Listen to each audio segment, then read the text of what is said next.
Man hiking trail calls out for his daughter, but a different voice calls back.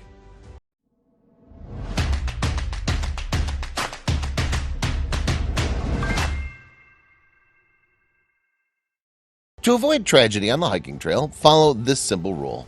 Stick together at all times. Trails can go from safe to deadly in a matter of seconds when groups split apart. John Utsey's heart sank when he realized his two children, who'd just been hiking with, disappeared from sight. But when he called out his daughter's name and heard a man's voice in response, John was thrown into action. Before we begin, make sure to smash that like button, subscribe to our channel, and click the notification bell for more amazing videos. Sometimes the most experienced hikers are the ones who make the simplest mistakes. For the Utsey family, this hike was no different than hundreds they'd taken before. They were overconfident, leading to a series of events that John would never forget. The Utsey family was exploring the beautiful Santa Fe National Forest in New Mexico. Their path, called the Windsor Trail, had already seen thousands of families stroll through that summer.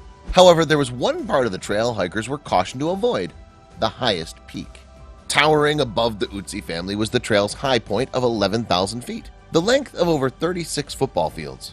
Even the lowest parts of the trail come in at a whopping 7,000 feet high. But John and his kids, unaware of the nightmare to come, weren't intimidated by these staggering numbers. John was admiring the views as his kids played ahead of him. They'd passed a few families along the way, indicating this was a safe place for children to run wild. With summer coming to a close, John was soaking up every moment. Suddenly, he could no longer hear his kids' voices. At first, John wasn't concerned. This wasn't the first time he'd trusted his kids to roam free. After all, they had all the survival gear they could carry. Little did they know these supplies would soon be urgently needed. As a veteran of the Marine Corps, John was confident in his children's survival instincts. On top of their hiking experience, his kids had been raised by a service member. Their ability to run into an emergency situation was about to be tested. After a long silence, John called out to his kids. He knew his 10-year-old would be following close behind his 12-year-old big sister. But at the top of the path, which was growing steeper and steeper, John only saw one of his children. Once John caught up to his youngest child, he realized his eldest daughter had disappeared. The two began searching for her, staying close together as they barreled over the dirt and rocks. Clearly, this part of the trail was less traveled, reminding John of the park's deadly warnings. Now his mind was racing. John's guilt was settling in. If he'd only told his kids to stay close, his daughter would be safe and sound. If anything were to happen to her, John would be absolutely devastated. Even his 10-year-old was growing fearful. They yelled and yelled until finally they got an unexpected response. John thought he heard his daughter yelling, so he shouted her name as loud as he could. Suddenly, a deep voice cut through the trees, giving John a scare. Realizing it was a man's voice, John bolted ahead. John's dash toward the strange man's voice felt like it would never end. Time slowed down as his brain cycled through the worst-case scenarios. When he heard his daughter's voice yell out again, John nearly tripped over his own feet. Finally, he reached the path's end, in shock by what he found. After expecting something horrific, John was relieved to discover his daughter in one piece. They embraced, but her face was heavy with concern. Before John could ask why, he heard that strange man's voice again. The Utleys quickly realized that someone was calling for help.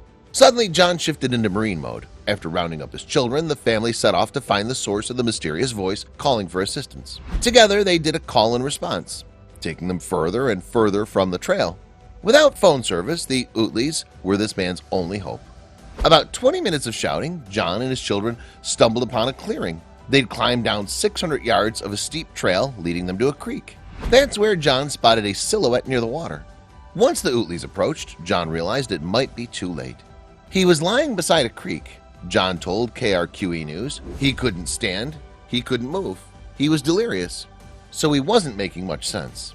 John and his kids immediately took out their safety rations, supplying the man with fresh water and food, but things were looking grim. His lips were all chapped to the point where they were bleeding, John continued. His tongue was swollen. He was super gaunt and skinny. I was like, this guy really needs help. Without medical professionals on hand, John would have a decision to make, fast. Using his marine skills, John figured out the man's coordinates. The Utleys then hiked 3 miles to the trailhead, where they called 911 with the man's location. The authorities thanked John for his help and assured him they wouldn't rest until the man was found. And yet the local news said otherwise. After bringing his kids home, John was glued to TV news reports of the incident. After 8 hours of searching, the rescue crew had decided to give up. John was not going to let that happen. Early the next morning, he strapped on his boots and hit the trail once more. John retraced his steps, and sure enough, there was the man in the same place the Utleys had left him. John returned to an area with cell service, called 911 again, and led them straight to the creek. When medics finally arrived, they discovered the 50-year-old had been stranded for 14 days. Despite being without food or water for nearly 2 weeks, the crew managed to save the man's life. John and his children were delighted, and although the 50-year-old hiker was quite experienced, it would soon be revealed that he made one crucial mistake which landed him in the dire situation. You guessed it, he went hiking alone.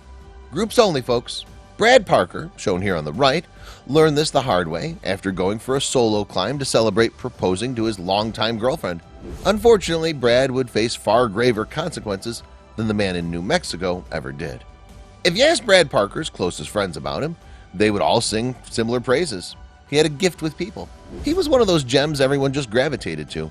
He was larger than life, and it cost him in the long run. After finishing up high school in 1996, the Santa Rosa, California native traveled the world. He passed through Indonesia, New Zealand, and more, and jumped headfirst into any extreme sport he could find. In his 30s, he catapulted himself into the upper echelons of rock climbers, earning a cover spot on California Climber magazine in 2012. On the side, he taught yoga. His energy and enthusiasm captivated even those he barely knew. Rock climbers knew him as an awesome climber. Brad's best friend and climbing partner, Jerry Dodrill, said surfers knew him as an awesome surfer, and yoga instructors knew him as an amazing yoga instructor. Brad's friends, family, and even minor acquaintances were delighted in June 2014 when the 36-year-old let his friends and family on social media know the truth. He was in love with a girl named Janie Dial. Janie managed an online store that sold outdoor adventure products to women, and she faced life with a similar enthusiasm as Brad. In fact, 2 months after Brad's Facebook post, the couple set out for Yosemite National Park. And though Janie didn't know it, the ever-smiling, always excited Brad planned a surprise there for her. He unveiled it on a Saturday morning climb to the summit of Cathedral Peak, a 10,912-foot mountain. Using ropes, the couple ambled upwards for a few hours before reaching the narrow peak of the mountain. There, on a piece of rock just big enough for 2 people to stand on, Brad lowered himself to one knee and asked Janie to marry him. For nearly 40 years, Brad chased every thrill he could find, but chances were his heart never beat harder or faster than in the split-second silence following his proposal. To his delight, Janie said yes. Minutes later, as the two descended the mountain, Brad told her, "This is the happiest day of my life." And though Brad didn't know it, that moment of pure elation that followed the couple's commitment to marriage was the moment his life peaked. Because once they reached the base of the mountain, the climber caught an itch to climb another mountain. So while Janie headed back to camp, Brad hiked to Mathis Crest, a massive ridge just 3 miles away. In hindsight, it wasn't unexpected that Brad left his fiancée to climb again. He'd been training for a major climb he planned for the future, but as he hiked up towards Mathis Crest, other hikers noticed something was off about the man. One of those hikers, Cedric Ma, saw Brad on his way to the crest. He said he was dehydrated and had cramps, Cedric wrote. After that, he continued to solo up the north summit and disappeared from view. Nevertheless, cramped, dehydrated, and likely fatigued from climbing earlier in the day at high altitudes, Brad tackled the vertical face of Mathis Crest. At about 5:45 p.m., hours after his proposal, Brad slipped. Other climbers and hikers in the area watched from afar as the experienced climber and soon-to-be wed man fell 300 feet from the top of the ridge. He hit the rocky ground below with a thud. Then there was silence. The silence was not like the momentary one that followed Brad's proposal to Janie. This was the silence of death, total and deafening. A finite sort of thing broken only by the park rangers when they hiked in to recover Brad's body. By the time rangers found Brad, it was too late for the helicopter to fly in for extraction. They left him there overnight, and in the morning they removed him from the park. Soon, word spread to all of Brad's friends and family. There was little solace to take in Brad's death, but still, as Brad himself would have done, his loved ones turned the meaninglessness of his demise into something beautiful. They spread his ashes around the California coast, and more. As time passed, Brad's friends found more ways to honor their friend. The memorial service for Brad featured a paddle out into the Russian river mouth near Jenner, California. There, Janie and Brad's mother mourned together. And when the wounds healed further, those close to Brad ventured into Yosemite. Together, they climbed Cathedral Peak, the place where Brad enjoyed the happiest moment of his action-packed life. that moment with Janie. It wasn't until later, when the pain of the moment didn't sting so deep, that Janie sat down and reflected, recording her thoughts in a 2016 Facebook post. To Brad Parker, she wrote, "It's so bittersweet, so brutal, and yet so precious and true." She continued, "You not only live on in me, but continue to live on in others and give them life. And not only life, but that great consciousness of life that reminds us what truly matters. You continue to give me life, and what an awful, stinging irony that is."